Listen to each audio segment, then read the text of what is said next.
1036. Aula itu penuh dengan cangkir dan piring. Semua orang minum sampai larut malam dan pingsan di meja.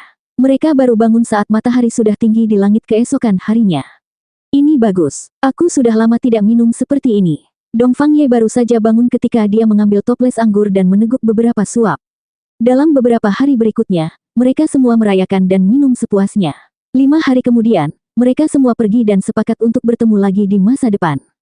Saya menantikan pertempuran itu. Semua orang sudah tahu bahwa Ye Fan dan Pangeran Suci telah sepakat untuk menyerang dengan ganas. Pasti akan ada pertempuran yang menghancurkan bumi di masa depan. Di mana tuanku? Anak Hua-Hua sedikit takut pada orang asing dan merasa asing dengan segala sesuatu di desa surgawi. Dia saat ini sedang dibimbing oleh Little QR untuk membiasakan diri dengan lingkungan. Kamu adalah murid dari Putra Dewa. Aku adalah Dewi dari dunia langit, tahukah kamu apa sebutanku? QR kecil itu tinggi dan ramping. Dia memiliki mata yang cerah dan gigi yang putih. Dia memiliki penampilan seperti peri tetapi masih sedikit kekanak-kanakan. Aku tidak tahu. Hua-Hua mengedipkan matanya yang besar dan berkata. Semua yang dilihatnya baru dan menarik. Bibit surgawi. Di kejauhan, Kiluo sedang tersenyum di bawah pohon belalang tua. Dia hampir tidak pernah bertarung setelah menjadi Killing Saint. Setiap hari, ia menghabiskan waktunya bermain catur dan membuat teh. Hanya mereka yang telah melangkah ke alam semi suci yang dapat memahami betapa menakutkannya lelaki tua ini. Ini adalah semacam transformasi. Dia telah membersihkan dirinya dari semua kemuliaan dan aura pembunuhnya. Killing Saint akan mencapai level yang lebih tinggi. Karena Saint pembunuh inilah Ye Fan merasa sangat aman. Apapun yang terjadi di masa depan, nasib orang-orang di dunia langit tidak akan terlalu buruk. Dia meninggalkan Hua-Hua di dunia langit dan menjadi penjaga toko lepas tangan, membiarkannya tumbuh sendiri. Dia berani melakukan ini karena dia tahu Kiluo dan yang lainnya pasti akan mengasuhnya dengan hati-hati. Langit memiliki 9 lubang cairan ilahi dari roh suci, yang dapat membangun landasan paling kokoh bagi seorang anak. Lautan kesadaran Hua-Hua memiliki metode agama Buddha yang paling misterius. Dengan pengawasan dan bimbingan seorang suci, masa depannya tidak terbatas. Guru, kami ingin berkeliling dunia yang luas ini. Kami ingin membaca ribuan buku dan melakukan perjalanan ribuan mil, kata Zhang Qingyang. Kembalilah 10 tahun lagi, Long Yuxuan juga berkata. Jika mereka ingin benar-benar berintegrasi ke dalam dunia ini, mereka harus mengalaminya sendiri. Mereka memilih untuk mengukur dunia nyata ini dengan kaki mereka sendiri. Hal yang sama juga terjadi pada Ksatria Suci. Pencapaiannya sangat luar biasa. Dia ditekan oleh Grid Dao di bumi, tapi sekarang dia berada di dunia ini, dia bisa menerobos kapan saja. Benar, untuk melakukan perjalanan melalui pegunungan dan sungai dan mengalami dunia fana dengan tubuh sendiri, mengendalikan keadaan pikiran lebih penting daripada kultivasi yang pahit. Ye Fan mengangguk dan melihat mereka pergi, menyaksikan mereka menghilang ke cakrawala. Adapun Long Ma, dia sama sekali tidak berniat pergi ke pertapaan. Sekarang, dia sangat bahagia sampai dia lupa tentang rumahnya. Daripada mengatakan bahwa dia dan Kaisar Hitam saling menghargai, lebih baik mengatakan bahwa mereka memiliki selera buruk yang sama. Dalam beberapa hari terakhir, kedua hajingan ini berkumpul, lalu mereka menarik Duan De untuk berbicara dan menyebarkan peta. Tidak diketahui ide jahat apa yang mereka rencanakan. Aku tidak punya waktu untuk menemanimu kemana-mana. Aku akan melakukan sesuatu yang besar. Ini adalah jawaban Long Ma. Dahi Ye Fan penuh garis hitam. Duan De, Kaisar Hitam, Long Ma, ketiga hajingan ini, entah siapa yang akan mereka sakiti kali ini. Dia tidak menghentikan mereka, karena sesekali dia melihat peta yang sepertinya merupakan medan Yao Guang. Tanah suci Yao Guang diduga dibangun di atas makam seorang kaisar. Medan di sana adalah gundukan tanah yang sangat besar, dan terdapat misteri yang tidak dapat dipahami oleh orang-orang di dunia. Ini adalah rencana besar. Duan De dan Kaisar Hitam telah merencanakan ini selama lebih dari 10 tahun, namun mereka tidak pernah berani mengambil tindakan. Tidak diketahui mengapa mereka ingin pindah hari ini. Kakek Tao ini dengan susah payah menyimpulkan dan menemukan bahwa ada sesuatu di makam kaisar itu. Setidaknya beberapa bulan, paling lama setengah tahun, mereka pasti akan bergegas keluar. Ketika Ye Fan mendengar kata-kata ini dari jauh, dia menggelengkan kepalanya dan tertawa. Penganut Taoisme yang tidak berperasaan ini kemungkinan besar hanya menggertak secara membabi buta. Bagaimana tanah suci yang baik bisa runtuh? Pada hari ini, Ye Fan juga pergi. Dia memiliki beberapa hal yang harus diurus, dan dia mungkin tidak punya waktu dalam waktu dekat.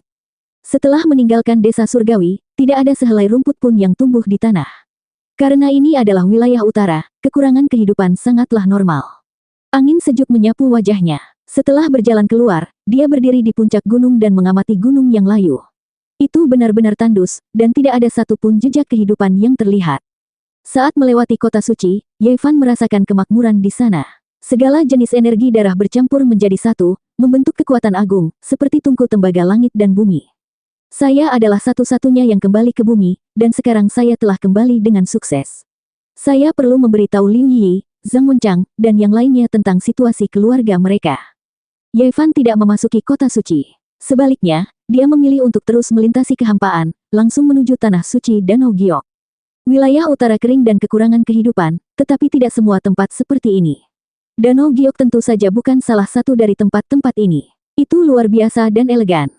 Gerbang suci ini tidak tergantung di udara, namun terletak di atas tanah.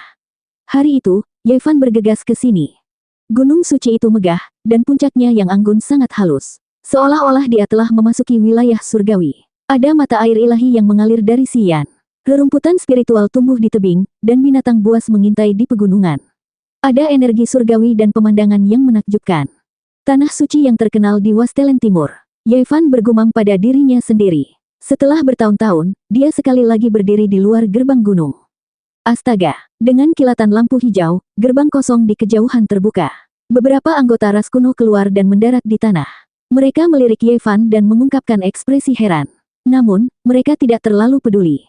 Pada saat ini, tidak ada yang bisa melihat teknik pengubahan langit dan bumi Yevan. Pemimpinnya adalah Dao Severing. Yevan mengungkapkan ekspresi aneh. Mengapa anggota ras kuno datang ke tanah suci Danau Giok? Di era ketika orang-orang suci tidak muncul, Dao Severing adalah kekuatan tempur puncak. Yevan melihat ke belakang mereka dan merenung sejenak. Kemudian, dia juga berjalan menuju gerbang gunung untuk memberitahu para ahli bahwa dia ingin bertemu Liu Yi. Semuanya berjalan lancar. Dia memasuki Danau Giok. Tempat ini dipenuhi dengan naga ki yang berubah menjadi awan kemerahan dan naik. Ki ungu itu mewah dan jumlahnya tidak kurang dari 10.000 di setiap puncak gunung.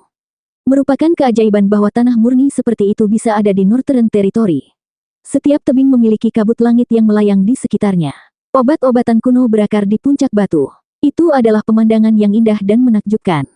Kamu adalah... Liu Yi menerima laporan itu dan bergegas. Dia bertemu Yevan di sebuah wisma di hutan bambu.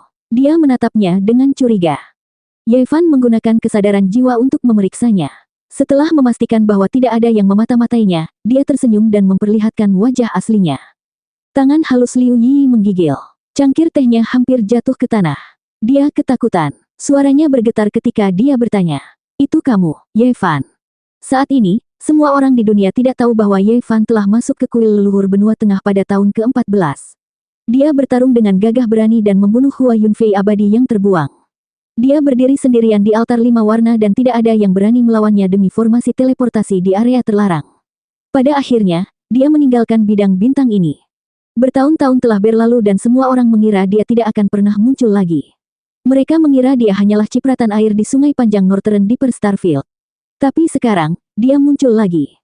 Yi, ini aku, kata Yevan. Kamu sudah kembali ke bumi dan bertemu keluarga kami. Bagaimana kabar orang tuaku? Dada Liu Yi naik turun. Dia berdiri dan sangat emosional. Matanya berkaca-kaca saat dia menatapnya dengan cemas. Mereka dalam keadaan sehat. Yevan menghiburnya. Pada saat yang sama, dia menghela nafas dalam hatinya. Meskipun dia telah kembali dengan sukses, orang tuanya sudah tidak ada lagi. Benarkah? Air mata mengalir di wajah Liu Yi. Dia adalah orang modern. Betapapun ajaibnya tempat ini, bahkan jika dia bisa hidup selamanya, sulit untuk menahan kerinduannya akan sisi lain dari langit berbintang. Dia ingin kembali setiap saat. Yevan tidak mengatakan apapun lagi. Dia mengeluarkan banyak barang. Ada parfum, pakaian, makanan ringan, dan bahkan komputer layar sentuh dari seberang langit berbintang. Mata Liu Yi berkaca-kaca saat dia menonton video yang jelas dan mengharukan yang diambil Yevan. Dalam video tersebut, orang tuanya saling mendukung, serta adik laki-lakinya dan keponakan imut yang belum pernah dia lihat sebelumnya.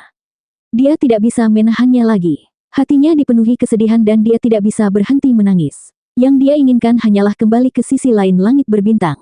Yevan meninggalkan tempat tinggalnya dan berjalan mengelilingi area itu tanpa tujuan. Sekarang teknik asalnya telah mencapai tahap kesuksesan besar dan dia hanya selangkah lagi untuk menjadi Master Yuan Tao. Dia dapat melihat lebih banyak lagi misteri tempat ini. Oh, Master leluhur generasi kelima Zhang Lin benar-benar berusaha keras di sini. Dia membentuk formasi asal dengan padat, memungkinkan spirit Qi untuk memberi makan setiap inci gunung dan tanah, mengubah tempat ini menjadi tanah spiritual tertinggi. Dia mengusap dagunya dan mulai mengamati dengan serius. Dia datang mengunjungi temannya, jadi tentu saja dia tidak bisa memasuki area rahasia manapun. Dia hanya bisa mengamati dari jarak terbatas. Tiba-tiba, dia merasakan seseorang mendekat, tapi dia tidak terlalu memperhatikannya dan terus berjalan ke depan.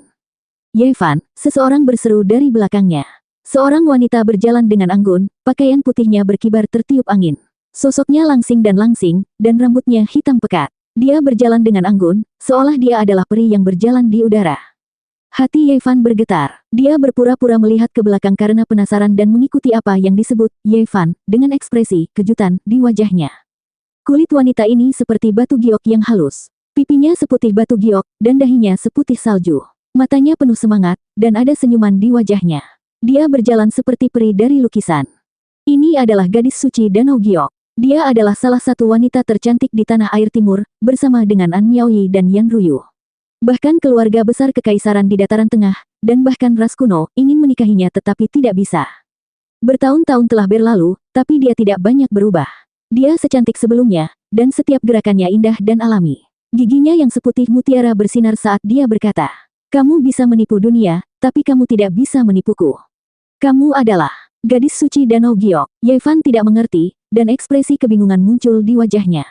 Saat Yetong bertarung melawan 10.000 Sein permulaan, saya ada di sana. Saya melihat seseorang mengintimidasi berbagai ras dan menekan banyak penghancur Dao. Gadis suci Danau Giok berjalan dengan anggun. Sosoknya anggun, dan dadanya penuh. Pakaian seputih saljunya menonjolkan lekuk tubuhnya yang sempurna. Pinggangnya kecil, dan kakinya panjang serta ramping. "Apa yang kamu bicarakan, gadis suci?" Yevan pura-pura tidak tahu. "Saya ingin mengatakan bahwa Anda adalah Yevan. Baru saja, saya kebetulan melihat Yi. Dia emosional, matanya merah dan bengkak. Meskipun dia berusaha menyembunyikannya, dia tidak bisa menyembunyikannya dariku. Selama bertahun-tahun, satu-satunya kekhawatirannya adalah kembali ke sisi lain langit berbintang. Selain Anda, siapa lagi yang membuatnya begitu bersemangat?" Petik 2. Yevan merentangkan tangannya untuk menunjukkan bahwa dia tidak mengerti. Dia berjalan mendekat dan berkata sambil tersenyum, "Aku sudah mengagumi gadis suci sejak lama. Mungkin kita memang ditakdirkan, jadi kita punya kesan yang baik satu sama lain. Aku merasa seperti kita sudah saling kenal sejak lama-lama." Gadis suci Danau Giok menyisir rambutnya. Kemegahan ilahi di dahi putihnya tertahan, dan matanya berkedip-kedip dengan kecerdasan. Dia berkata, "Kamu tidak perlu bersembunyi di hadapanku. Sejujurnya, aku juga telah mempelajari beberapa seni asli. Kamu pasti telah menggunakan seni pengubah langit dan bumi. Baiklah, karena perawan suci menganggapku seperti itu, maka memang begitu. Sebagai Yevan, aku ingin mengajakmu untuk mengagumi bulan bersamaku, dan kita bisa membicarakan aspirasi hidup kita. Bolehkah?" Bibir merah gadis suci Danau Giok berkilau, dan ada sedikit kenakalan dalam kecantikannya yang luar biasa. Sosoknya anggun, dan matanya penuh percaya diri. Sudut mulutnya melengkung membentuk senyuman tipis. 1037. Di kaki lembah batu, binatang kilin tergeletak di atas batu biru. Tumbuhan kuno tumbuh di tebing, ditemani anggrek. Energi ungu memenuhi udara, menciptakan suasana damai. Rambut Sein Danau Giok berkibar tertiup angin. Gaun seputih saljunya berkibar tertiup angin, menonjolkan sosok anggunnya. Dia tampak seperti dewi yang turun ke dunia fana. Kecantikannya tidak dapat disangkal. Banyak tanah suci abadi, dinasti kuno di dataran tengah, dan keluarga kerajaan kuno telah melamar, tetapi semuanya ditolak. Yevan tersenyum. Karena dia sudah terlihat jelas, tidak perlu menyembunyikannya lagi. Sein Danau Giok tidak memiliki niat jahat terhadapnya, jadi dia tidak perlu khawatir. "Apakah kamu punya uang untuk tutup mulut?" Sein Danau Giok tersenyum. Kecantikannya yang luar biasa membuat semua tanaman dewa menjadi redup. "Apa lagi yang bisa kumiliki? Selain membunuhnya untuk membungkamnya, aku hanya bisa mengabdikan diriku padanya. Aku benar-benar tidak punya hal lain untuk ditawarkan." Yevan menggoda. Sein Danau Giok meliriknya. Seikat rambut hitamnya menempel di pipi putihnya, yang membuatnya tampak halus dan cantik. "Merupakan keajaiban bahwa saudara Ye bisa kembali. Saya harus mengucapkan selamat kepada Anda. Saya hanya beruntung. Saya ingin meminta bantuan saudara Ye," kata Sein Danau Giok. "Oh, di belakangmu ada warisan Kaisar Barat. Apakah ada hal lain yang sulit?" Yevan bertanya tanpa komitmen. "Ini bukan masalah besar bagi saudara Ye, tapi ini akan sangat mempengaruhi Danau Giok kita. Jadi, tolong bantu aku," kata Sein Danau Giok. Semakin banyak dia berkata, semakin terkejut Yevan. Dia mengusap dagunya dan bertanya, "Ada apa?" "Saya ingin meminjam beberapa helai darah ilahi saudara Ye." Sein Danau Giok memandangnya dengan ekspresi serius. Kulitnya bersinar. Jadi begitu. Yevan segera tahu apa yang ingin mereka lakukan. Dia tidak bisa tidak merenung. Ini adalah masalah besar. Jika tidak ditangani dengan baik maka akan menjadi bencana. Saudara Ye, beberapa tetes darah dewa tidak akan menyakitimu. Aku dengan tulus berharap kamu dapat membantuku, kata Sein Danau Giok dengan lembut. Darahku tidak terlalu sulit ditemukan, tapi aku khawatir dengan apa yang akan kamu gunakan. Yevan melihat ke depan, ingin melihat hatinya. Ada beberapa batu misterius di Danau Giok, dan semuanya misterius dan tak terduga. 4 di antaranya ditemukan oleh Ibu Suri dari Barat, dan 3 lainnya diberikan kepada mereka oleh Guru Surgawi Sumber Generasi Kelima, Zhang Lin. Konferensi Danau Giok yang terakhir dimulai karena batu-batu ini. Tubuh Pangeran Langit berada di dalam salah satu batu menakjubkan dan ditemukan oleh Yevan. Pada saat itu, Pangeran Langit berada di dalam telur putih giok. Fluktuasi tulisan dewa sangat mengejutkan dunia dan pada akhirnya, ras kuno datang mengetuk dan membawanya pergi. Sekarang perawan suci Danau Giok telah mendatanginya, itu pasti karena batu yang menakjubkan itu. Saat itu, daunnya belum sempurna, jadi efek darah ilahi tidak terlalu bagus. Tapi sekarang berbeda. Peri, saya harap Anda mempertimbangkannya kembali. Sulit untuk mengatakan apakah ini merupakan berkah atau kutukan bagi janin dewa yang lahir dari langit dan bumi untuk terus hidup. Sangat berisiko melakukan ini, kata Yevan dengan cemberut. Dia tidak mengatakan hal yang lebih mengkhawatirkan. Begitu janin dewa dengan 9 lubang dan 8 lubang lahir, itu akan menjadi bencana besar.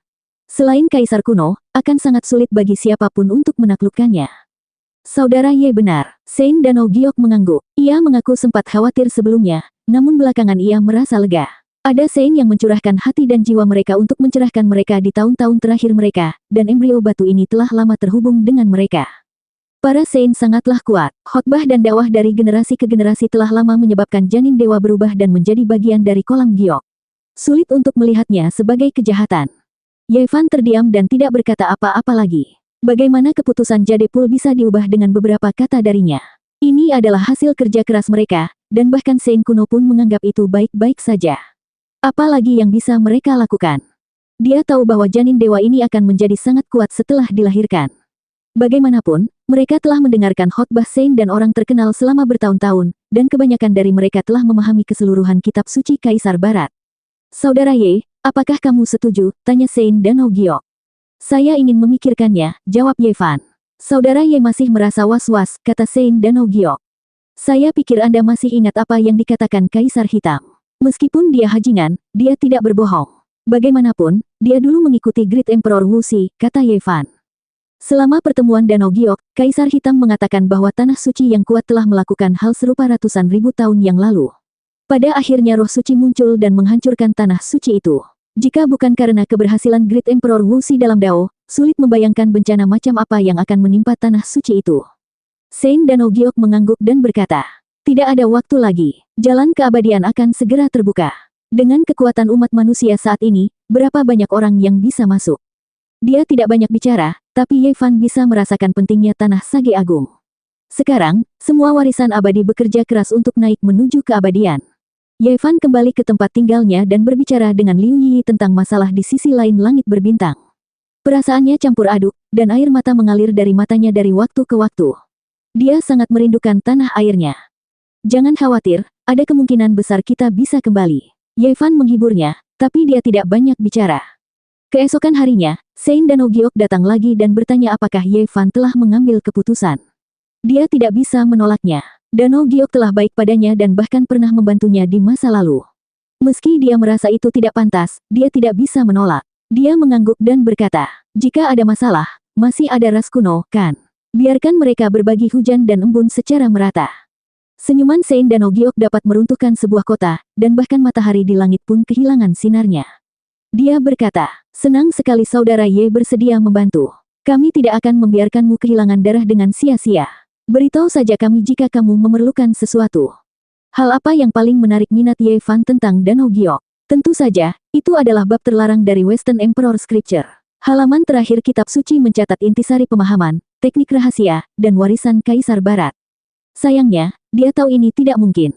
Tidak ada seorang pun yang akan memberikan seni rahasia seperti itu. Seni rahasia terakhir para kaisar kuno jarang digunakan oleh orang lain, apalagi diperoleh oleh orang luar.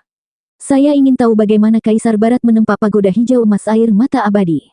Yevan membuat permintaan ini setelah memikirkannya dengan serius. Penempaan senjata berdaulat. Generasi selanjutnya tidak tahu segalanya tentang senjata itu, tapi kami bisa berusaha sebaik mungkin untuk menemukannya di penyimpanan tulisan suci untukmu, kata Sein Danau Giok, sebuah cahaya aneh berkilat di matanya.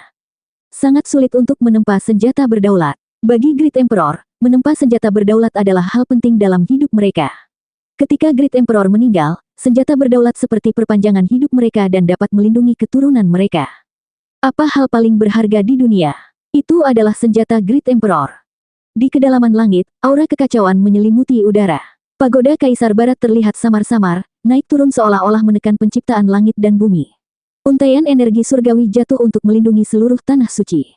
Yevan dan Sein Danau Giok bergerak maju, menuju tempat yang paling penting. Selama waktu ini, dia membuka mata langitnya dan menatap pagoda hijau emas air mata abadi.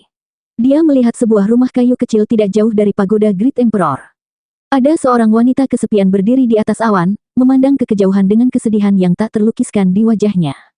Yevan terkejut. Sekilas dia mengenali bahwa ini adalah Yang Yi, kekasih guru leluhur sumber surga kelima Zanglin. Dia adalah Sein Danau Giok dari 10.000 tahun yang lalu.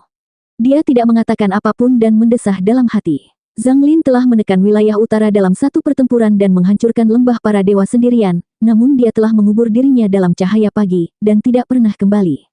Kapan jalan menuju keabadian terbuka? Yevan tiba-tiba bertanya. Sein Danau Giok terkejut. Dia menatapnya dan berkata, tidak ada yang bisa memastikannya, tapi itu tidak akan terlalu lama. Bahkan ras kuno pun tidak bisa duduk diam dan membuat persiapan. Aku ingin tahu tentang masalah lain, dan aku selalu ingin menanyakannya padamu, tapi aku selalu merasa itu agak lancang, kata Yevan. Apa itu? Tanya Sein Danau Giok. Saya pernah mendengar bahwa lokasi asli Danau Giok tidak ada di sini, tetapi dipindahkan dari tempat lain. Saya tidak tahu apakah itu benar atau tidak, dan mengapa tepatnya. Yevan telah pergi ke tempat itu bersama Kaisar Hitam, dan dia memperoleh bagian istana Dao dari kitab suci Kaisar Barat dari sana. Namun, dia tidak bisa mengatakannya, kalau tidak dia akan mendapat masalah besar. Tidak ada vitalitas di tanah tua Danau Giok, dan suasananya sunyi senyap. Ini sangat aneh. Terlebih lagi, setiap kali dia memikirkan kolam surgawi itu, dia merasakan rambutnya berdiri tegak. Ada banyak sekali mayat muda dan cantik di dasar kolam. Mereka semua adalah murid Danau Giok, dan dia tidak tahu mengapa mereka dikuburkan di sana. Menurut Kaisar Hitam, material untuk menara Kaisar Barat ditemukan di dasar kolam. Mendengar ini, ekspresi Sein Danau Giok menjadi serius. Dia menggelengkan kepalanya dan berkata, itu masalah lama, dan sudah terlalu lama terjadi. Tidak banyak orang di Danau Giok yang mengetahuinya, dan saya juga tidak mengetahuinya. Di depan mereka, kabutnya kabur, dan ki surgawi masih ada. Segala jenis lampu warna-warni tertelan dan diludahi. Mereka telah tiba di tempat terpenting di Danau Giok, kolam surgawi. Nama sekte tersebut berasal dari kolam surgawi. Ada satu di negeri lama, dan ada satu lagi di sini. Konon mereka berasal dari kolam yang sama. Wilayah ini seperti alam surga, dan sangat indah. Orang biasa harus berhenti dan tidak bisa mendekat sama sekali. Segala jenis binatang yang membawa keberuntungan dapat dilihat di sini, dan burung-burung yang membawa keberuntungan menari-nari di udara. Burung langka dan binatang aneh yang tampak seperti burung gagak emas berkaki 3, burung phoenix api, dan kilin berkeliaran di sekitarnya. Cabang-cabang pohon kuno menjulang tinggi ke langit. Itu sangat tinggi, dan tampak seperti naga bertanduk. Tepatnya adalah pohon persik keabadian yang terkenal. Ia berakar di sisi kolam surgawi dan menyerap esensinya. Aroma obat menyerang lubang hidung. Apalagi kawasan ini dipenuhi tanaman anggrek, seperti rumpun-rumput liar yang bisa ditemukan di mana-mana. Tanah suci semacam ini sulit ditemukan di dunia. Itu adalah negeri menakjubkan yang memelihara embrio spiritual langit dan bumi. Bahkan rumput liar yang tumbuh di sini pun akan menjadi cerdas, apalagi tanaman aneh. Mata Yevan berkedip. Dia melihat anggota ras kuno yang pernah dia lihat sebelumnya. Orang yang memimpin adalah Dao Severer, dan dia ditemani oleh tokoh-tokoh penting Danau Giok. Dia berdiri di depan pohon persik keabadian dan memercikkan darah misterius ke batu aneh. Aura Pangeran Surgawi. Cahaya ilahi bersinar di mata Yevan. Dia bisa merasakan aura musuh dari darah 5 warna yang mempesona. Sein Danau Giok mengangguk dan berkata, mereka memang adalah bawahan Pangeran Surgawi. Apakah kamu juga meminta darah dari Pangeran Langit? Yevan bertanya. Tidak, dia mengambil inisiatif untuk mengirimkannya. Dia ingin menggunakan kitab kuno Kaisar Surgawi yang abadi untuk menukar batu aneh dengan 9 lubang dan 8 lubang, kata Sein Danau Giok. Apa? Yevan terkejut. Kitab suci yang ditinggalkan oleh Kaisar Surgawi yang abadi dikenal sebagai kitab suci kuno ilahi. Dia telah mengguncang seluruh zaman kuno dan dihormati oleh semua ras. Karakter seperti itu dapat meremehkan zaman dan berkuasa di dunia. Tulisan suci yang dia tulis secara alami sangat mendalam. Dia dipandang oleh semua ras sebagai eksistensi yang melampaui roh ilahi. Jalan menuju keabadian akan segera terbuka. Bahkan kitab suci abadi yang ditempatkan di depan kita tidak dapat dibandingkan dengan embrio dewa ini, kata Sein Danau Giok. Ekspresi Ye Fan berubah. Apakah batu-batu aneh di Danau Giok ditempatkan bersamaan di masa lalu? Meskipun kami melakukan kontak dengan mereka, mereka tidak disegel di tempat yang sama, kata Sein Danau Giok. Ye Fan menatap Raja Batu di bawah pohon persik keabadian, dan kemudian melihat darah 5 warna pangeran surgawi yang mempesona. Dia merenung dalam diam sejenak. 1038. Di dalam kolam abadi, airnya berkilauan dan aroma manis tercium di udara. Kabut melingkari, cahaya warna-warni bersinar cemerlang, dan kemegahan yang penuh keberuntungan melonjak. Pohon persik abadi berakar di sisi kolam abadi. Tingginya 49 meter, dan tidak diketahui sudah berapa puluh ribu tahun ia hidup. Kulit pohon tua itu retak dan kasar seperti sisik naga. Namun, itu penuh vitalitas. Cabang dan daunnya subur dan mengalir dengan cahaya hijau. Ada beberapa bunga persik berkilauan bermekaran di atasnya, dan aromanya meresap ke dalam tulang seseorang. Ye Fan tiba. Semua pori-pori di tubuhnya terbuka, menyerap dan mengirimkan esensi spiritual, mencapai keseimbangan dengan tempat ini. Lapisan kilau tembus pandang muncul di permukaan tubuhnya. Esensi spiritual dari tempat ini begitu padat sehingga tidak dapat disebarkan. Itu bisa dianggap sebagai tanah abadi. Bahkan jika alam abadi benar-benar ada, tidak akan lebih dari ini. Para ahli ras kuno tidak pergi. Mereka menatapnya beberapa kali tanpa mengatakan apapun, tetapi sulit untuk merasakan niat baik apapun. Ada semacam perasaan menakjubkan yang samar-samar yang hanya bisa dirasakan oleh ahli pemutusan Dao. Pangeran keluargaku benar-benar ingin menukar inti batu ini. Sebuah kitab suci kuno dapat dianggap menantang surga. Jika kolam giok bersedia, kita dapat membangun gerbang gunung lain dan mengubahnya menjadi tanah suci lainnya. Seorang laki-laki dengan tanduk rusa di kepalanya berbicara. Dia memiliki rambut abu-abu panjang. Masalah ini akan berakhir di sini. Jadepul memiliki warisannya sendiri, jadi tidak perlu mengolah warisan orang lain. Ibu Suri Barat berbicara. Dia anggun dan mulia dengan 9 jepit rambut phoenix di rambutnya dan hiasan emas tergantung di sana. Pakaian bulunya berkelap-kelip dengan cahaya warna-warni. Ekspresinya tenang, tapi sangat ilahi dan tidak bisa diganggu-gugat. Pakar ras kuno ini tidak mau menyerah. Dia berkata dengan serius, ini bukan salinan tulisan tangan, tapi kitab suci asli yang dibuat dari darah burung phoenix dan emas merah kaisar langit abadi. Di sampingnya, Ye Fan terguncang. Sepertinya pangeran surgawi tidak ingin menipu kolam giok dan benar-benar ingin melakukan pertukaran. Inti ilahi ini benar-benar memiliki harga yang menantang surga. Dia memikirkannya dalam hati. Jika pangeran surgawi secara pribadi membawa kitab suci kuno itu, dia akan memiliki keinginan untuk membunuhnya di sepanjang jalan. Alasan pertama adalah untuk melenyapkan musuh besar, dan alasan kedua adalah untuk melihat apa yang istimewa dari kitab suci yang ditulis oleh keberadaan yang melampaui dewa. Jangan bahas masalah ini lagi. Raja Batu ini telah mengembangkan kecerdasan dan diperlakukan seperti anak kecil oleh para orang suci masa lalu. Bagaimana bisa ditukar dengan orang lain? Ibu Suri Barat menolak. Para ahli ras kuno saling melirik, dan salah satu dari mereka menyerahkan artefak giok kepada Ibu Suri Barat. Di dalamnya terdapat darah dewa 5 warna milik pangeran surgawi, dan mereka pergi dengan ekspresi yang tidak sedap dipandang. Mereka melirik Ye Fan, dan niat membunuh mereka menghilang dalam sekejap. Mereka meninggalkan kolam surgawi. Seorang penatua Danau Giok mengucapkan beberapa kata sopan kepadanya untuk mengantarnya pergi. Si Wangmu tersenyum tipis. Selain Ye Fan, dia meninggalkan putri suci dan menyuruh semua orang pergi. Identitas asli Ye Fan tidak dapat disembunyikan darinya. Orang suci itu sudah melaporkan hal itu padanya. Kalau tidak, bagaimana mungkin darah orang sembarangan bisa dipercikkan ke Raja Batu? Teman Dao Ye, selamat atas peningkatan kekuatanmu yang luar biasa. Melintasi kubah langit adalah keajaiban yang dirindukan oleh para kultivator generasiku bahkan dalam mimpi kita. Kata Ibu Suri Barat, sangat sopan, memperlakukannya setara. Itu karena sekarang, kultivasi Ye Fan sangat dalam dan beragam. Bahkan Raja Penyelesaian yang hebat pun tidak bisa terlalu sombong ketika mereka melihatnya. Selama mereka memahami kekuatannya, semua tanah suci akan merasakan rasa takut yang tertahan. Kenyataannya, dia sangat tersentuh di dalam. Saat itu, Ye Fan tidak lebih dari seorang kultivator kecil. Setelah sampai di Danau Giok, dia masih membutuhkan perlindungannya. Dia tidak pernah menyangka bahwa setelah bertahun-tahun, dia sudah menjulang tinggi di atas 9 langit. Ye Fan tentu saja tidak akan bertindak sembarangan. Dia adalah penguasa agung tanah Sage Agung. Lupakan tentang kultivasinya, statusnya saja sudah cukup baginya untuk berbicara dengan raja leluhur kuno. Sekarang, dia sudah tahu betapa mengerikannya warisan abadi itu. Tidak satu pun dari mereka yang bisa dipandang remeh. Apa yang disebut dukungan itu sangat mengesankan. Ye Fan berpikir dalam hati.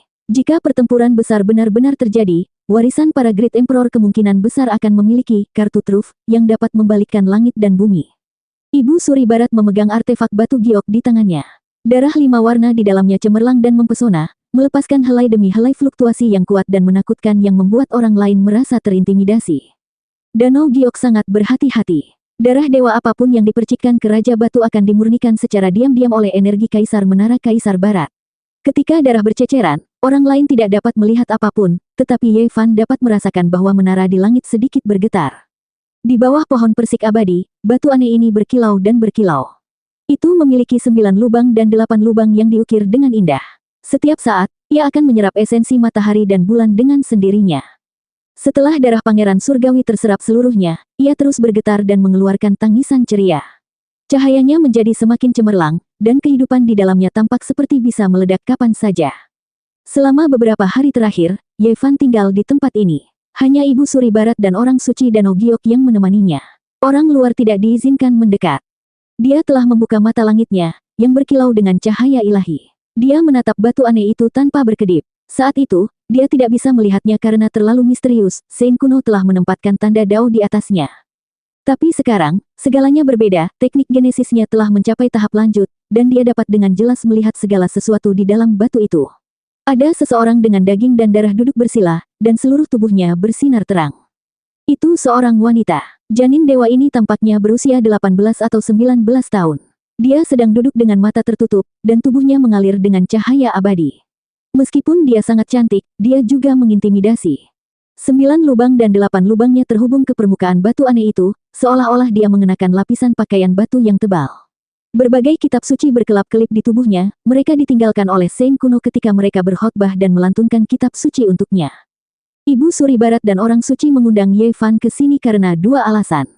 Pertama, mereka membutuhkan darah dewanya, dan kedua, mereka ingin menggunakan teknik genesis yang menantang surga untuk melihat bagaimana keadaan janin dewa di dalam batu itu.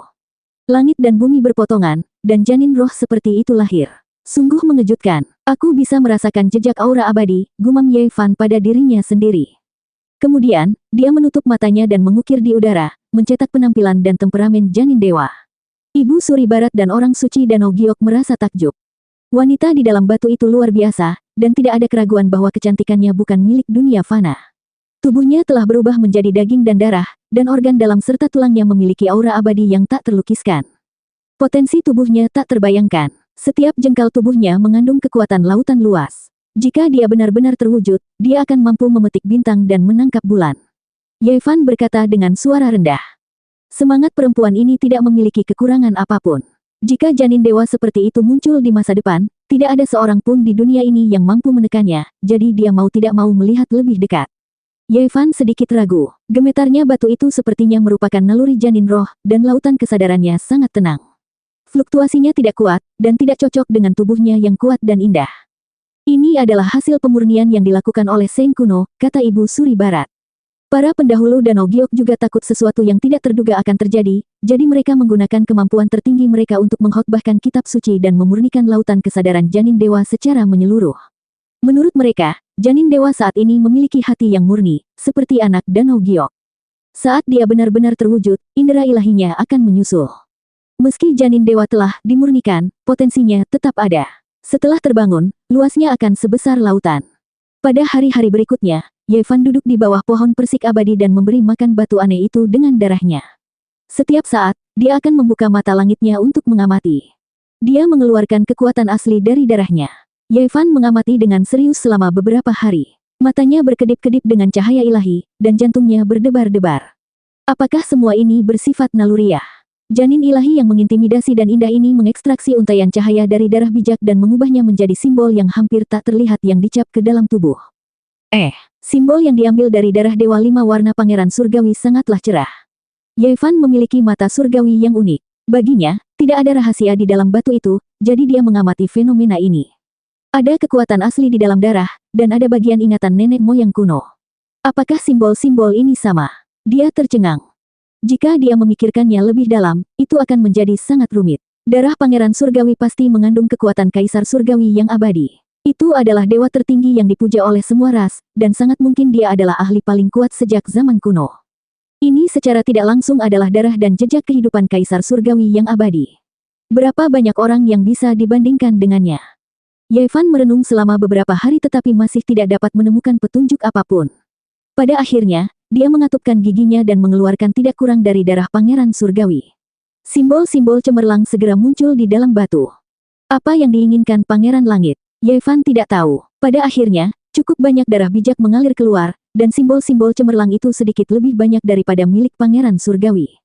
Di samping kolam abadi, semua jenis obat-obatan kuno tumbuh di lahan yang luas. Batang ginseng mulai terbentuk, dan anggrek ada di mana-mana. Mereka menghirup dan mengembuskan esensi, dan aromanya memabukkan. Bahkan ada binatang kilin tergeletak di tanah, dan binatang keberuntungan berkeliaran. Yevan tinggal di bawah pohon persik abadi selama lebih dari setengah bulan, tetapi dia tidak menemukan sesuatu yang aneh. Pada akhirnya, dia mengambil sebuah gulungan dan pergi. Gulungan itu secara samar-samar mencatat beberapa rahasia penyempurnaan senjata Kaisar-Kaisar Barat. Itu hampir seperti legenda, seperti berjuang menuju laut abadi yang kacau balau, memasuki 9 surga sendirian, dan membunuh dewa sebagai pengorbanan ke surga. Itu membuatnya mengerutkan kening. Lupakan saja, aku akan mempelajarinya perlahan-lahan di masa depan. Kalau tidak, itu akan seperti membaca dongeng. Dia menggelengkan kepalanya. Meskipun dia berjalan keluar dari Danau Giok, dia tidak bisa menyingkirkan batu aneh dengan 9 lubang dan 8 lubang di jantungnya. Ibu Suri Barat pernah berkata bahwa jalan menuju keabadian akan segera terbuka, dan mereka tidak punya pilihan selain mencari segala jenis garis keturunan untuk memberi makan embrio dewa. Dia harus dilahirkan sebelum itu terjadi. Apakah yang kutinggalkan adalah jejak darah bijak? Yevan bergumam pada dirinya sendiri. Dia merasa harus menemukan Pangeran Surgawi dan membunuhnya. Kalau tidak, dia selalu merasa ada yang tidak beres. Oh, kamu akhirnya keluar. Kami sudah menunggumu lebih dari setengah bulan. Beberapa ratus mil jauhnya dari Danau Giok, beberapa orang dahulu menghalangi jalannya. Orang yang memimpin memiliki rambut beruban, dan bahkan matanya pun berwarna abu-abu. Dia memiliki tanduk di kepalanya, dan dia adalah seorang pemotong dao. Kenapa kamu menungguku? Tidak banyak, kami hanya ingin ngobrol denganmu. Beberapa orang dahulu mengelilinginya, dan ada sedikit ejekan di sudut mulut mereka. Semuanya mengungkapkan niat membunuh mereka. Yevan tersenyum dan berkata, tentu, aku juga ingin mengobrol denganmu. Apakah kamu Raja Yuhua dari Prefektur Tengah, salah satu Raja Gemini, atau orang lain, seperti Raja Netherworld? Pria bertanduk itu bertanya dengan tenang. Mereka telah menerima informasi akurat bahwa raja-raja di Prefektur Tengah seharusnya tiba dalam waktu setengah bulan ini, jadi mereka mengira Yevan adalah salah satu dari mereka. Tidak satu pun dari mereka. Yevan menggelengkan kepalanya. Bodoh, cepat laporkan namamu, teriak salah satu dari mereka. Terlebih lagi si jantan bertanduk rusa dan berambut abu-abu langsung mengambil tindakan. Kabut hitam meluap ke langit, langsung mengelilingi dunia, menyedot Yevan ke dalam. Sebaiknya kita lebih berhati-hati. Kita akan menginterogasinya perlahan setelah menangkapnya. Ini adalah harta rahasia yang dianugerahkan oleh Pangeran Surgawi. Mereka memiliki keyakinan mutlak bahwa gulungan ini dapat menjebak semua pemotong dao, dan bahkan dapat membunuh manusia ahli tingkat raja. Dunia di dalam gulungan itu seperti sangkar, dan orang-orang di dalam dan di luar dapat saling melihat. Pangeran Surgawi telah menghabiskan begitu banyak usaha, jadi bagaimana dia bisa membiarkan kotoran tikus merusak sepanci bubur? Cari lautan kesadarannya dan lihat apa identitasnya. Sekelompok orang melihat gulungan itu, dan mereka tertawa dingin, mengungkapkan niat membunuh mereka. Sembrono, muncul di Danau Giok saat ini sungguh menyebalkan. Mari kita potong tubuhnya dulu, dan lihat darah apa itu. Orang-orang ini semua memiliki ekspresi dingin, dan mereka memiliki kekuatan untuk menentukan hidup dan mati di tangan mereka. Salah satu dari mereka memegang cambuk dewa dan mencambuknya ke gulungan itu. Puff, seberkas cahaya berdarah berkedip-kedip, dan orang ini roboh di tempat, berubah menjadi kabut berdarah. Yang lainnya terkejut. Kemudian, sebuah tangan emas besar terulur, menutupi langit dan bumi, membungkus semuanya, dan memasukkannya ke dalam gulungan. Bagaimana ini mungkin? Mereka semua merasa ngeri. Berdasarkan apa yang mereka ketahui, selain Putra Langit, hanya Huang Sudao, Putra Api Kilin, dan beberapa orang lainnya yang mampu menerobos gulungan lukisan ini. Namun, hal itu telah menekan dan membunuh banyak kultivator Dao Severing dari klan manusia, dan sekarang, hal seperti ini benar-benar terjadi. Bicaralah, apa yang ingin dilakukan Pangeran Surgawi, kotoran tikus itu? Yevan berdiri di puncak gunung yang indah di dalam gulungan. Kamu, salah satu dari mereka ingin mencaci makinya. Di langit, sebuah kaki besar turun, menginjaknya menjadi kabut berdarah di tempat. Bahkan tulangnya tidak tersisa, dan melayang di udara. Aku baru saja akan mencarinya, dan kamu kebetulan mengantarkan dirimu ke rumahku. Cepat beritahu aku apa yang ingin dia lakukan, kata Ye Fan dingin. 1039. Dalam gulungan gambar ini, gunung dan sungai tampak jelas, pepohonan kuno ada di mana-mana, dan air terjun perak tak terbatas. Ini adalah harta rahasia yang telah dikorbankan Pangeran Surgawi untuk menghadapi Dao Severing manusia. Ada puluhan ribu helai energi Dao, dan pemandangannya spektakuler. Ye Fan berdiri di atas batu biru dan menatap mereka. Untaian cahaya Dao mengalir di sekujur tubuhnya, dan orang-orang di depannya berkeringat deras. Semua sendi di tubuh mereka terkilir. Mereka tidak dapat menahan tekanan seperti ini. Tulang betis mereka hampir remuk. Mereka semua berlutut di sana, memperlihatkan ekspresi ngeri. Siapa sebenarnya orang di depan mereka ini? Hanya aura seperti ini saja yang membuat mereka merasa putus asa. Ini adalah eksistensi yang sebanding dengan pangeran kuno, dan dia sebenarnya milik umat manusia. Kenapa aku belum pernah melihatmu sebelumnya? Pria berambut abu-abu bertanduk rusa bertanya. Dia adalah seorang Dao Severing, dan satu-satunya yang tidak berlutut. Namun, tubuhnya kejang. Ye Fan berjalan ke depan. Mereka yang berada di langkah kecil pertama alam Dao Executioner hampir tidak bisa menjadi ancaman baginya. Dia mengambil satu langkah ke depan, dan pria berambut abu-abu itu segera mengeluarkan seteguk darah. Meskipun dia tidak mau, dia tetap pingsan. Sebagai seorang tahanan, kamu harus memiliki kesadaran diri. Aku mengajukan pertanyaan kepadamu, namun kamu malah bertanya kepadaku, kata Ye Fan dengan dingin. Dia tidak ingin menyia-nyiakan kata-kata. Dia membuka telapak tangan, dan cahaya warna-warni melonjak, menenggelamkan salah satu dari mereka dan menahan perasaan ilahinya. Ekspresi orang lain berubah. Mereka bahkan tidak punya daya tawar untuk hidup sekarang. Apapun yang ingin diketahui orang ini, dia bisa membacanya dari lautan kesadarannya. Aku bersedia menceritakan semuanya padamu. Salah satu dari mereka ketakutan dan berteriak keras. Dia benar-benar takut bahwa dia lebih memilih mati daripada hidup. Bicaralah, aku mendengarkan, kata Ye Fan dengan tenang. Kamu berani. Jika kamu mengkhianati pangeran kekaisaran, 10 klanmu akan musnah, teriak Dao Executioner berambut abu-abu. Pak, Ye Fan melambaikan tangannya dan mengirimnya terbang dengan tamparan. Darah terciprat ke tanah. Orang ini menabrak gunung di kejauhan, meninggalkan noda darah berbentuk manusia. Ekspresi orang lain semuanya berubah. Dao Executioner awal bahkan tidak bisa menerima satu pukulan pun. Di hadapan orang ini, mereka seperti ayam dan anjing. Itu membuat punggung mereka menjadi dingin. Segera, orang-orang yang tersisa berlutut di sana. Sisik di tubuh mereka membuka dan menutup. Ini adalah ekspresi ketakutan ras kuno yang tak tertandingi. Apakah kamu, seorang pangeran? Salah satu dari mereka bertanya dengan suara gemetar. Sebagai ras kuno, mereka paling takut pada kaisar kuno umat manusia. Pernah ada seorang raja purba yang berspekulasi bahwa kemungkinan besar akan ada seorang pangeran di dunia ini yang dapat bersaing dengan para pangeran kuno. Senyuman dingin muncul di sudut mulut Ye Fan, memperlihatkan penampilan aslinya. Semua orang sangat terkejut sehingga mereka tidak bisa menahan diri untuk tidak berteriak. Tubuh suci manusia, kamu benar-benar kembali. Kemudian, mereka benar-benar ketakutan, tidak menahan apapun, mengatakan semuanya. Bagaimana mereka bisa memprovokasi seseorang yang bisa melintasi langit? Di dunia ini, kematian bukanlah hal yang paling menakutkan. Mereka takut Ye Fan akan membuat mereka tidak mungkin mati meskipun mereka menginginkannya. Dia akan menggunakan segala macam metode untuk menyiksa roh primordial mereka. Maksudmu Pangeran Langit memurnikan darahnya selama setahun? Ye Fan terkejut. Ya, aku mendengar Pangeran Surgawi secara tidak sengaja bergumam pada dirinya sendiri. Salah satu dari mereka berkata sambil gemetar. Reputasi seseorang bagaikan bayangan pohon. Saat itu, Ye Fan membunuh ahli ras kuno seperti memanen gandum. Darah mengalir dari puncak pegunungan Broken Heaven sampai ke kaki gunung. Pertempuran itu menyebabkan hantu menangis dan dewa melolong, menyebabkan matahari dan bulan kehilangan sinarnya.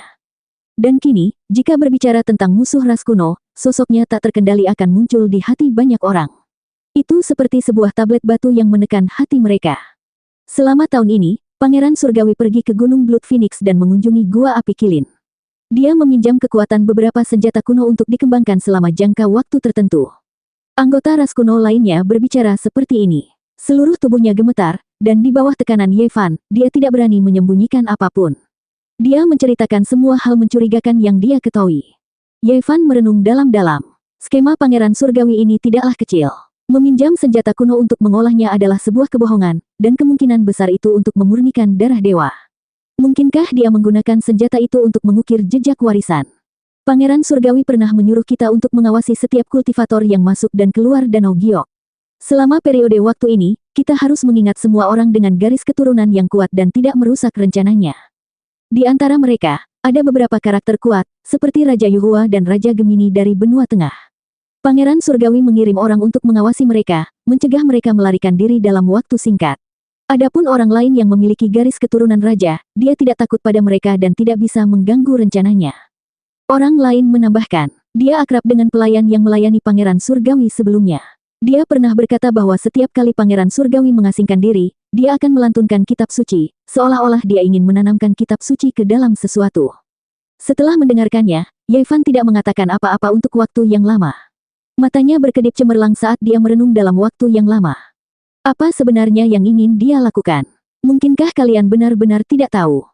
Aku tidak tahu. Aku hanya mendengar seorang setengah suci mengatakan sesuatu tentang memasuki wilayah abadi bersama-sama dan memiliki teman abadi. Seseorang berkata sambil gemetar ketakutan.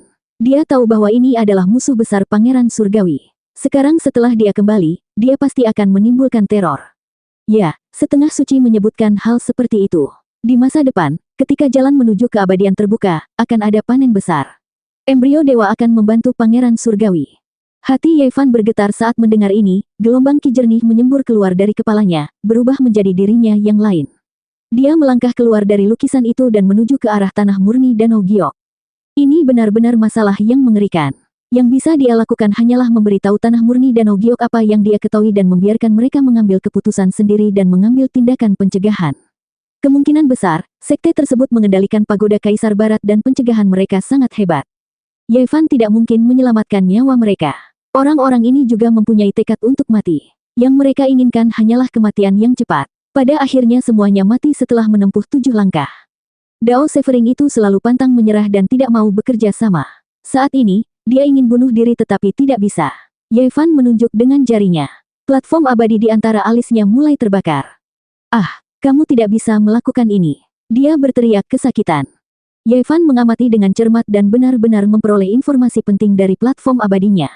Hal ini menyebabkan tubuhnya gemetar. 5 tahun lalu, Pangeran Surgawi memasuki tambang kuno asal. Apakah dia berhasil? Yevan menariknya dan bertanya dengan keras. Aku tidak tahu. Orang ini sangat keras kepala dan pantang menyerah. Yevan tidak punya pilihan selain mencari di lautan kesadarannya yang kacau. Dia dengan hati-hati mencari dan menemukan kebenaran. Pangeran Langit pergi dengan medali dewa yang ditinggalkan ayahnya. Dia pergi selama beberapa hari. Apakah dia berhasil memasuki tambang kuno asal atau tidak, tidak ada yang tahu. Bagaimanapun, dia kembali hidup pada akhirnya. Ini membuatnya pusing. Tambang kuno asal jelas merupakan salah satu tempat paling menakutkan di dunia. Adapun apa sebenarnya yang ada di dalamnya, dia masih belum tahu. Monyet itu telah mengatakan sebelumnya bahwa ayahnya telah masuk, tetapi dia tidak mengucapkan sepatah kata pun. Bahkan pamannya di Gunung Meru, Buddha Pejuang Kemenangan, tidak mengetahui hal ini. 2 jam kemudian, Yevan muncul di kota suci. Dia merasa sedikit emosional saat mengunjungi kembali tempat ini. Saat itu, dia menggunakan identitas seorang kultivator kecil untuk menimbulkan badai tanpa akhir di sini. Perang judi batu dan penerobosan kutukan semuanya bermula dari tempat ini. Hong, saat ini, semua orang di kota suci terkejut. Mereka semua merasakan gelombang energi darah yang tak terbatas, seolah-olah gunung iblis terbang dari kejauhan dan turun. Apa yang terjadi? Mungkinkah ada setengah orang suci yang bertempur dalam pertempuran besar? Banyak orang terbang tinggi ke langit, semuanya melihat ke arah tertentu. Ah, itu ahli misterius yang muncul di jurang roh api. Banyak orang berteriak ketakutan. Daerah ini segera dilanda kekacauan. Kultivator dan penjudi batu yang tak terhitung jumlahnya terbang ke langit dan memandang ke arah sekelompok istana kuno. Seorang kultivator yang memegang tombak hitam di tangannya mengangkat istana surgawi yang megah dengan satu serangan. Itu meledak di udara. Inilah tepatnya Yevan. Dia tidak datang ke sini untuk hal lain, hanya untuk membunuh. Ada benteng Pangeran Surgawi di sini, tempat dia menetap di kota suci. Itu benar-benar dia. Pertempuran di jurang roh api saat itu mengguncang dunia. Justru orang inilah yang membantai ke segala arah dengan tombak dewa hitam, bahkan para ahli ras kuno tidak punya pilihan selain menundukkan kepala. Banyak orang pernah melihatnya mengambil tindakan sebelumnya, jadi mereka langsung mengenalinya. Mereka bukanlah Master Yuan Tao, jadi secara alami mereka tidak dapat melihat tubuh aslinya. Apakah Pangeran Surgawi ada di sini? Aku datang untuk membunuhmu. Suara Yevan merobek langit, bergema di kota suci seperti guntur, menyebabkan banyak bangunan kuno bergetar. Banyak orang menutup telinga mereka, di ambang kehancuran. Tidak ada satu orang pun di wilayah ini yang ekspresinya tidak berubah. Siapakah pangeran surgawi itu? Selama bertahun-tahun, dia menguasai Wastelen Timur, mengabaikan dunia. Dia belum pernah bertemu lawan yang layak. Selain monyet, siapa lagi yang berani menjadikannya musuh? Namun kini, seseorang mengancam akan membunuhnya. Tidak diragukan lagi ini adalah keributan besar. Wilayah ini segera meledak, kuali suara mendidih, dan keributan pun terjadi. Pada saat ini, tidak diketahui berapa pasang mata yang memandang, semuanya terfokus pada istana itu, memandangi sosok heroik itu. Yevan memegang tombak dengan satu tangan, memasuki istana ini sendirian. Dengan lambaian tombak, ke-28 istana besar di depannya terbang ke langit, lalu meledak, berubah menjadi bubuk halus. Semua orang tidak bisa menahan diri untuk tidak menghirup udara dingin. Istana-istana ini diukir dengan formasi kuno, mematikan cahaya yang bersilangan di mana-mana. Bahkan ahli Dao Severing biasa akan berdarah jika mereka menginjakkan kaki di sini, namun saat ini, mereka bahkan lebih lemah dari kertas. Bahkan formasi yang diukir secara pribadi oleh Pangeran Surgawi tidak berguna. Mereka semua berubah menjadi abu hanya dengan satu serangan tombak. Siapa kamu, berani datang ke sini dan berperilaku kejam? Lebih dari 10 sosok bergegas keluar dari istana terakhir, semuanya mendidih karena marah. Sisik dan tanduk mereka sangat menakjubkan, semuanya menyeramkan. Yevan mengerutkan kening. Pangeran Surgawi tidak ada di sini, tapi itu tidak terlalu mengejutkan. Meskipun anak dewa itu tak tertandingi dan kejam, dia juga sangat berhati-hati dan jarang muncul di kota suci. Terakhir kali, aku membunuh seutas roh primordial pangeranmu, dan dia mengancam akan membunuh 10 klanku. Hari ini, aku datang untuk membunuh tubuh aslinya. Yevan berkata dengan dingin. Hua, kali ini, semua orang di kota suci mendengar ini, menimbulkan keributan. Semua orang merasa darah mereka mengalir lebih cepat, semuanya mengepalkan tangan dengan erat. Tuan ini terlalu mendominasi. Semua orang sangat terkejut. Membunuh seutas roh primordial Pangeran Surgawi tidaklah cukup, mengambil inisiatif untuk membantai ke sini, ingin membunuh tubuh aslinya. Orang pertama yang melakukannya dalam 14 tahun. Selama bertahun-tahun, selain Pangeran Suci dari ras kuno, hanya dialah satu-satunya ras manusia yang berani bertindak begitu mendominasi, ingin membunuh Pangeran Surgawi. Kamu menyombongkan diri tanpa malu-malu, berani datang ke sini dan menimbulkan masalah. Tinggalkan kehidupan rendahanmu. Kemarahan bawahan Pangeran Surgawi segera meletus. Mereka berdiri di depan istana besar terakhir, semuanya melotot dengan marah, niat membunuh menyebar ke seluruh kota. Yevan sederhana dan lugas. Tombak hitam di tangannya berkedip dengan cahaya dingin saat menusuk ke depan. Kecepatannya sangat cepat, menembus musuh. Dengan suara peng, itu meledak, berubah menjadi tumpukan pasta berdarah. Kabut berdarah melonjak. Semua orang terkejut, mengeluarkan teriakan alarm. Setelah bertahun-tahun, siapa yang berani melakukan ini? Bahkan ketika para pelayan Pangeran Surgawi keluar, mereka masih akan membuat semua pihak merasa menahan rasa takut, tidak berani memprovokasi mereka, semuanya berada jauh di atas. Namun hari ini, orang ini datang sendirian dengan membawa tombak, membunuh di depan semua orang, tegas dan dingin, membuat darah semua orang mendidih. Jika Pangeran Surgawi tidak keluar, maka aku akan bertarung di bawah langit, mencabut semua bentengnya, memusnahkan semuanya. Yevan berkata dengan dingin, tombak hitam di tangannya menunjuk ke arah langit. Kamu berani. Di depan istana yang sangat besar, ekspresi Dao Severing dengan kekuatan paling kuat itu tampak menyeramkan. Dia mengarahkan jarinya ke arahnya dan berkata, hari ini, aku akan meninggalkan kehidupan rendahanmu. Weng, kekosongan itu bergetar, benar-benar terdistorsi. Tombak hitam di tangan Yevan meninggalkan tangannya, mengeluarkan seberkas cahaya hitam. Dengan suara pu, ia menembus orang ini, sejumlah besar darah terciprat keluar. Benda itu membawa tubuhnya terbang, dan dengan suara peng, benda itu menusuk papan horizontal istana besar itu, memakukannya hingga mati di sana. Kenapa aku tidak berani? Hari ini, aku akan membantai dan melenyapkan semua benteng pertahanannya. Kalau begitu, mari kita lihat apa yang bisa dia lakukan padaku. Yevan berkata dengan dingin. Untaian darah menetes dari papan horizontal, Dao Severing di atasnya meneteskan darah. Ruang di antara alis tertusuk oleh tombak hitam, dipaku di sana, tidak bisa bergerak sama sekali. 1040. Istana besar ini sunyi senyap. Badan tombak yang sepertinya ditempa dari emas hitam menusuk ahli ras kuno ini ke papan bertulis. Darah menetes, menciptakan pemandangan yang mengerikan. Batang tombaknya sangat panjang, cahaya keemasan gelap sedingin es. Tempat ini sangat sepi, tidak ada satu orang pun yang mengatakan apapun. Dia adalah seorang ahli pemutusan Dao, namun dia tertusuk oleh tombak yang dilempar, dipaku ke istana yang sangat besar, membuat semua orang diam karena takut. Ujung tombak yang tajam berkedip-kedip dengan cahaya gelap, menembus celah di antara alis orang ini. Materi otak putih mewarnai rambutnya dengan warna putih beruban, darah merah cerah memercik ke segala arah, mengalir ke batang tombak emas gelap, mendarat di tanah. Suaranya sangat lembut, namun membuat semua orang merasa seolah-olah ada batu besar yang jatuh ke dalam hati mereka. Tempat ini benar-benar sunyi, banyak orang bahkan tidak berani bernapas dengan keras. Orang ini benar-benar menakutkan, ingin membunuh Pangeran Surgawi dengan satu kata ketidaksetujuan, memakukan raja sampai mati dengan satu serangan. Kamu, lapisan keringat putih halus muncul di tubuh para ahli ras kuno yang tersisa. Mereka kaget, marah, dan takut, tidak ada satupun yang berani bertindak membabi buta tanpa berpikir panjang. Di mana Pangeran Surgawi? Yevan bertanya kepada mereka, menghadap semua orang di istana besar ini. Setelah Pangeran Surgawi muncul dari isolasi, dia pasti akan melenyapkan 10 klanmu, menekan jiwamu selamanya, membuatmu memohon kehidupan, memohon kematian. Salah satu dari mereka berkata dengan galak. Apalagi ia berinisiatif mengambil tindakan, membuka mulutnya dan menyemburkan tombak perak kecil sepanjang sumpit.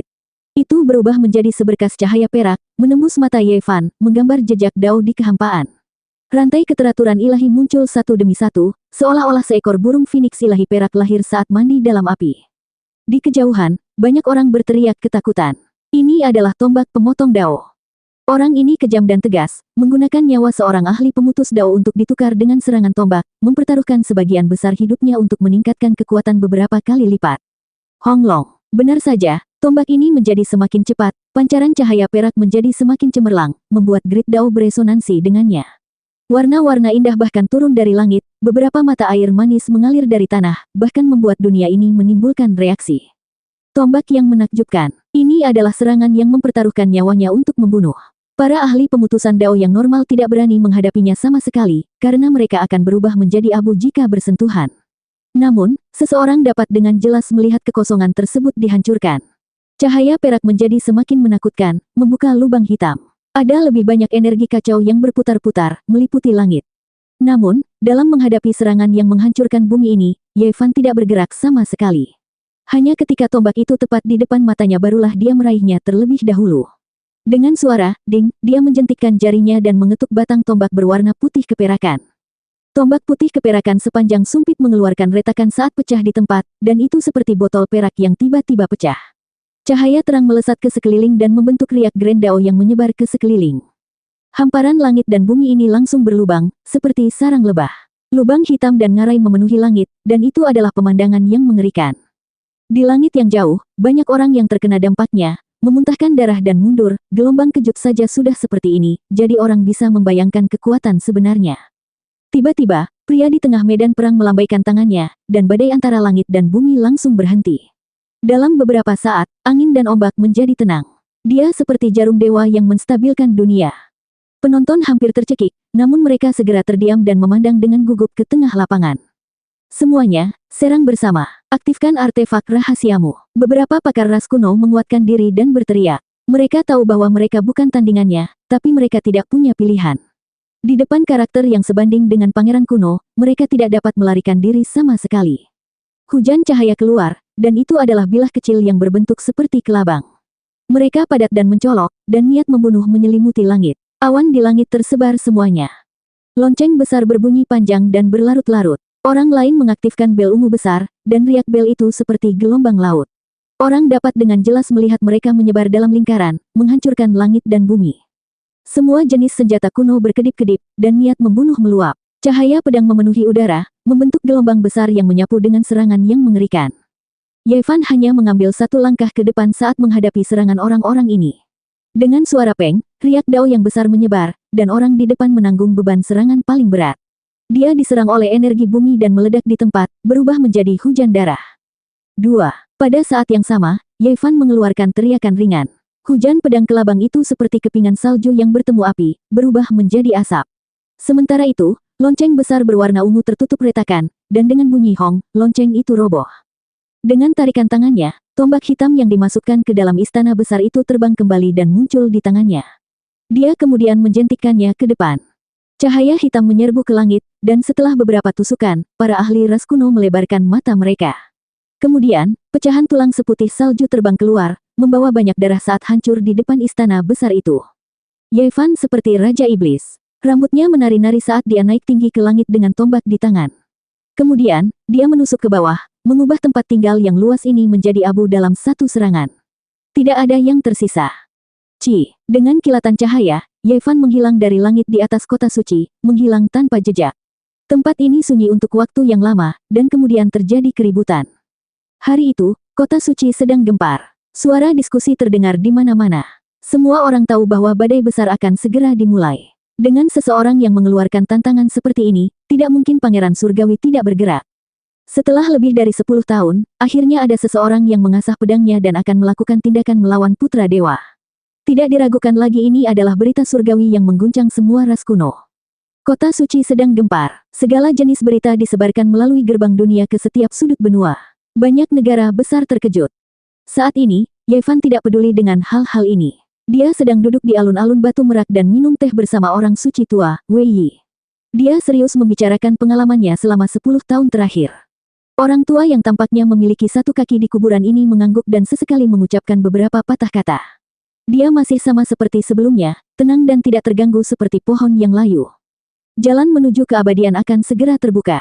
Pasti akan ada pergolakan paling mengerikan dalam sejarah. Beberapa warisan abadi bahkan mungkin akan berubah menjadi abu. Ketika dia pergi, Yevan terus memikirkan kata-kata sage tua, menyebabkan hatinya tenggelam. Setelah menunggu jutaan tahun, harapan para kaisar kuno, dan harapan 10.000 ras kuno akhirnya muncul. Namun, ini juga menandakan bahwa mayat akan menumpuk di pegunungan dan darah akan mengalir seperti sungai. Ini adalah era hebat yang jarang terlihat bahkan dalam jutaan tahun. Semua pihak akan melakukan segala yang mereka bisa untuk mencapai keabadian. Dalam waktu dekat, demi kesempatan untuk menjadi abadi, pasti akan ada pembantaian yang pahit. Orang-orang suci dari luar wilayah ini kemungkinan besar akan bergegas mendekat. Kenaikan abadi, Yevan berkata pada dirinya sendiri. Dia berbalik dan menatap kota suci sebelum pergi ke kejauhan. 1 jam kemudian, Yevan muncul di bumi merah besar 100.000 li jauhnya dari wilayah terlarang permulaan mutlak. Dia berdiri di area pertambangan yang familiar namun asing ini. Di luar tambang kuno asal, area dalam radius 100.000 li adalah wilayah sumber paling terkenal. Itu dibagi rata oleh tanah suci di Wastelands Timur dan merupakan tanah harta karun. Sekarang, berbagai ras kuno telah muncul, jadi mereka tentu saja menginginkan tempat ini. Ini karena tambang kuno asal adalah tanah abadi yang disembah oleh semua ras. Sekarang, sebagian besar wilayah dalam radius 100.000 li sudah berada di bawah kendali mereka. Selain itu, mereka memerintahkan murid-muridnya untuk terus menambang dan menggali harta karun di bawah tanah. Itu karena ini adalah tanah suci yang terkenal pada zaman kuno. Ada banyak peninggalan arsitektur kuno dan ada beberapa medan perang kuno. Sumbernya mungkin tidak begitu berguna bagi mereka, tapi ada tempat penyimpanan dewa di bawah tanah. Mungkin ada kuil suci kuno dan benda lain yang benar-benar langka dan berharga. Mungkin ada harta karun surga yang mengejutkan. Yevan ingat saat itu, ketika dia dipaksa menambang di sini, dia melihat piramida emas hitam muncul. Belakangan, benda itu diambil oleh seorang wanita tua dari generasi yang sama dengan orang gila itu. Sekarang, sepertinya itu adalah sesuatu yang luar biasa. Kali ini, dia datang ke wilayah Pangeran Surgawi. Tempat ini juga memiliki area pertambangan milik anak dewa. Sebagai putra kaisar surgawi yang abadi, semua pihak harus merasa khawatir. Ini adalah kekuatan yang tidak bisa diremehkan.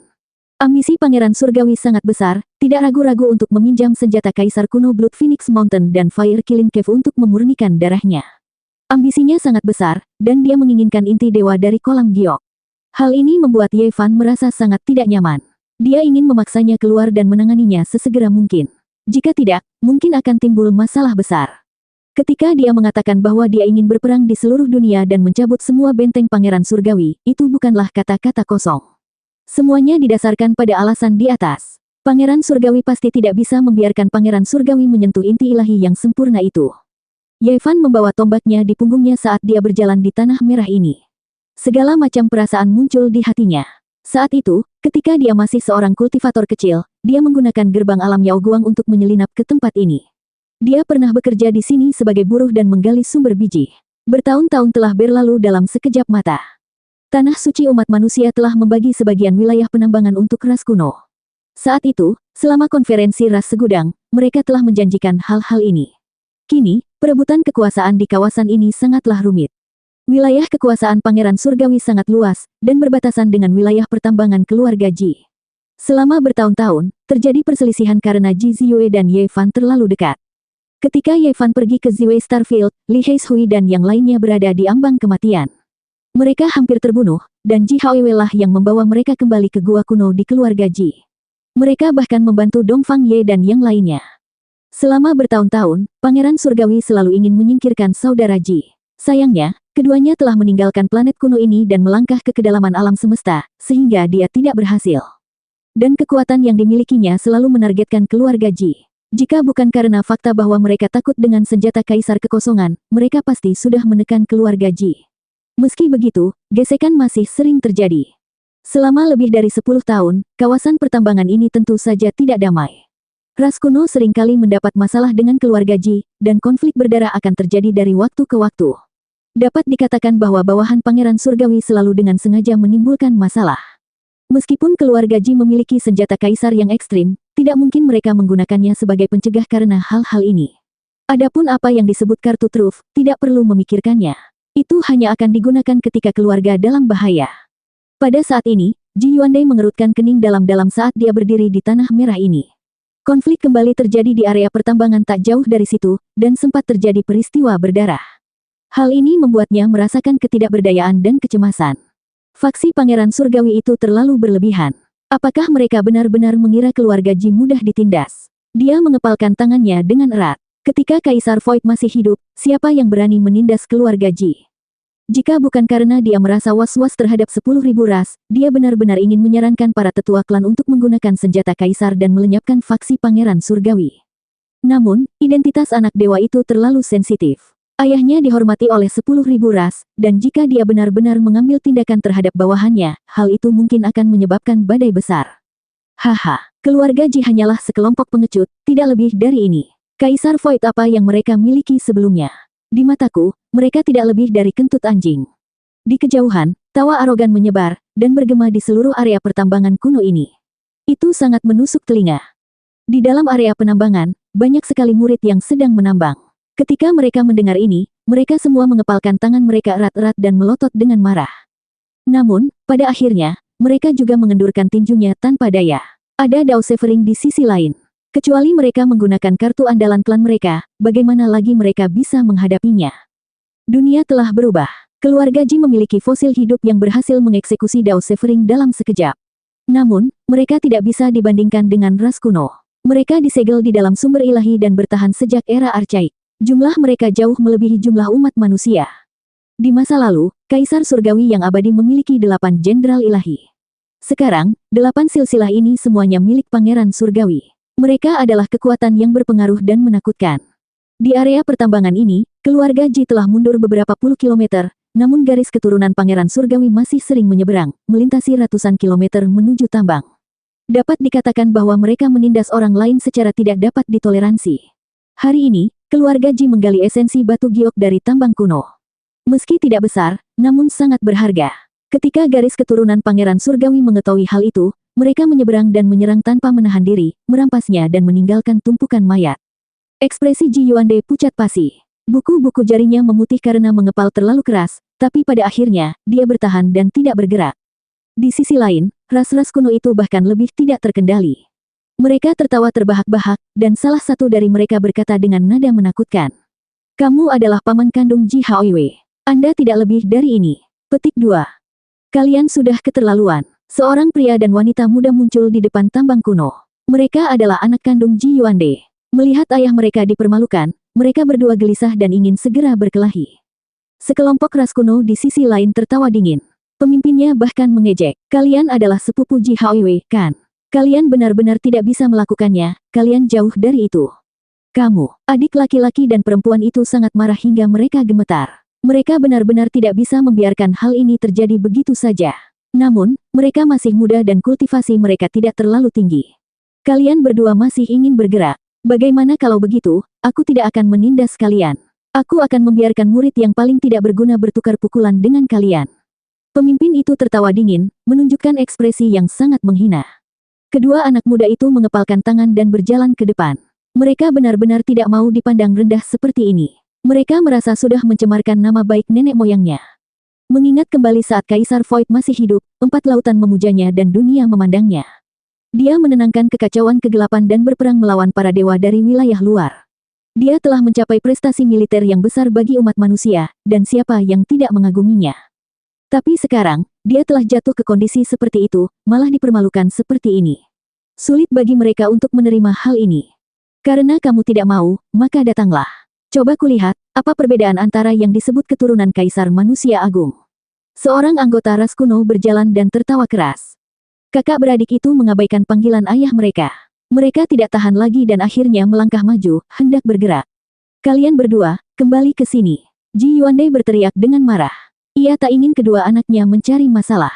Orang-orang di depan mereka semuanya adalah karakter yang hidup sejak era kuno di sumber ilahi. Pak, di kejauhan, anggota ras kuno yang kuat itu mencibir dan mengayunkan tangannya. Meskipun kakak beradik itu mendengarkan perintah ayah mereka dan mundur, beberapa bekas telapak tangan muncul di wajah mereka. Suara tamparannya terdengar nyaring dan memekakkan telinga. Semua orang tercengang. Di masa lalu, bahkan jika ras kuno memprovokasi mereka, mereka tidak akan bertindak melawan keturunan langsung keluarga Ji. Hari ini, apakah mereka mencoba memprovokasi keluarga Ji untuk berperang? Paman Ji Haoiwei, Ji Yuande, sangat marah. Matanya memancarkan cahaya dingin saat dia berjalan maju dengan langkah besar dan berkata, "Sejak zaman kuno, tidak ada yang berani mempermalukan keluarga Jiku seperti ini. Apakah keluarga Ji sehebat itu? Bukankah mereka hanya menghasilkan Ji Sukong? Kaisar manusia yang hebat. Menurutku dia tidak sesuai dengan namanya dan jauh lebih rendah daripada kaisar kuno." Sekelompok orang di seberang sana mengejek lalu tertawa terbahak-bahak. Saat ini, cahaya hitam berkedip di langit. Tombak emas gelap menusuk dan menancapkan anggota ras kuno yang arogan ini ke tanah. Darah berceceran di mana-mana. Kaisar manusia itu bukanlah seseorang yang bisa dihina oleh sekelompok badut sepertimu.